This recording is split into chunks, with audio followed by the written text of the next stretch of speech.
শাহজালাল রহমতুল্লাহ বুঝাইয়া দিয়া গেছেন সিলেটের মানুষকে, সিলেটের মানুষ, আমি যদি ইচ্ছা করতাম তো সিলেটের জমিনকে সোনার বানাইতে পারতাম, সোনার।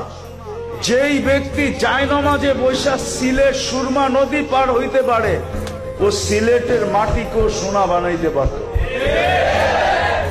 উনি বলছেন এইখানে বানায় কি লাভ হবে, এইখানে বানাবো না, জান্নাতে যায় বিল্ডিং সোনা দিয়া বানাবো। এই জন্য বানান নাই সাহাবারা, এই জন্য বানান নাই। বিদায় আমি কথা শেষ জায়গায় চলে আসবো। বুঝলে এতটুকুই যথেষ্ট। যদি আজকে এই মজমা অঙ্গীকার করে মনের থেকে, দিলের অন্তরের অন্তঃস্থল থেকে, যে আমি আল্লাহওয়ালা হইতে চাই, আর কিচ্ছু হইতে চাই না। কি চান আল্লাহওয়ালা হইতে? কে কে চান দেখি? পাক্কা না? নামান নামান। যুবকরা চাই কিনা? আরে যুবক, আল্লাহওয়ালা হইয়া দেখো, মজা কি।